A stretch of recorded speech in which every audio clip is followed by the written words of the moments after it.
Bonjour, je m'appelle Laure Canu, je suis directrice générale du château Cantemerle, un grand cru classé en 1855, situé dans l'appellation Haut-Médoc. Cette propriété fait 200 hectares. Nous trouvons 100 hectares de vignes.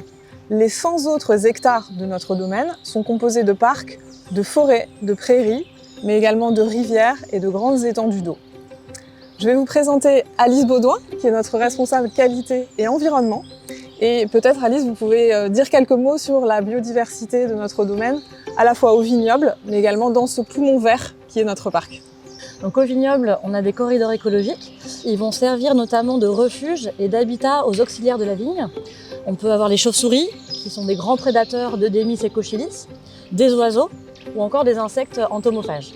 En parallèle, donc sur ce grand poumon vert de la propriété, constitué par un parc de 28 hectares et une forêt de 30 hectares, on retrouve différentes strates de végétation. On peut retrouver au niveau du sol de l'osmonde royal, qui borde également nos étangs et nos cours d'eau.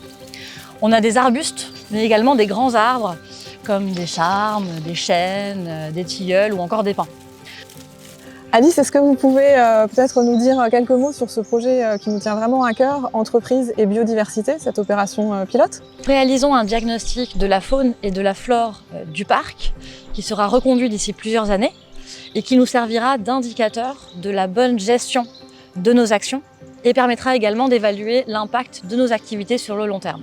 Notre objectif est aussi de sensibiliser nos salariés à toutes les actions que nous mettons en place pour préserver et augmenter la biodiversité du domaine, notamment dans un plan d'implantation régulière de ruches et de formation de nos salariés qui vont devenir les apiculteurs du domaine. Donc c'est vraiment une façon de les intégrer dans ce projet de long terme.